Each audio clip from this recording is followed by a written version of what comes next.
Next వచ్చేసి product of vectors, వేరే చాప్టర్కి వచ్చేసాం. ఇందులో ఓన్లీ 2 మార్క్స్ క్వశ్చన్ ఒకటి వస్తుంది, ఓన్లీ 2 మార్క్స్ VSAQ ఒకటి వస్తుంది.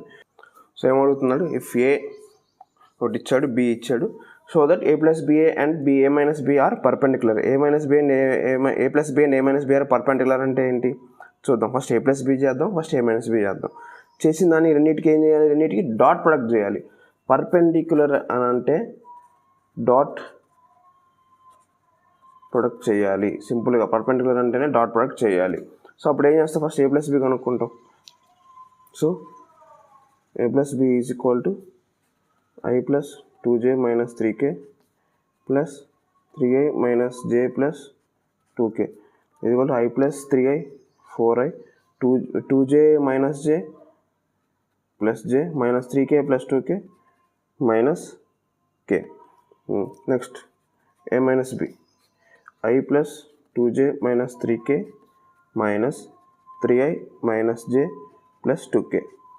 That is equal to minus కాబట్టి ఈజీ నీకు మెన్షన్ చేద్దాం వేరేలాగా. Minus into 3i minus 3i minus into minus plus J minus 2k. That is equal to I minus 3i minus 2i plus 2j plus J plus 3j minus 3k minus 2k minus 5k.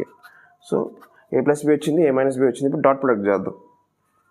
అంటే perpendicular, dot product అంటే perpendicular. That is equal to ఇక్కడే ఉన్నాయి కాబట్టి నేను dot product అని already చెప్పాను, LAQస్లో చెప్పాను. So number to number multiply చేయటమే. అంటే ఐ ఉన్న నెంబర్ మల్టిప్లై చేయాలి, జేకి ఉన్న నెంబర్ మల్టిప్లై చేయాలి, కేకి ఉన్న నెంబర్ మల్టిప్లై చేయాలి. అంటే మై నెంబర్ అంటే in the sense coefficient.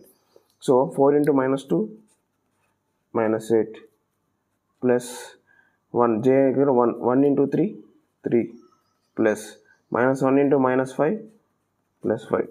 That is equal to -8 plus 3 plus 5. That is equal to -8 plus 8. That is equal to 0. వచ్చేసిందా? డాట్ ప్రొడక్ట్ చేస్తే మనకి ఏం రావాలి, ఇక్కడ 0 రావాలి. అప్పుడే అది పర్పెండిక్యులర్ అని చెప్తాం, అనమాట. సో డాట్ ప్రొడక్ట్ చేయాలి. డాట్ ప్రొడక్ట్ చేసిన తర్వాత ఆన్సర్ 0 రావాలి. So then it will be perpendicular vector. Okay.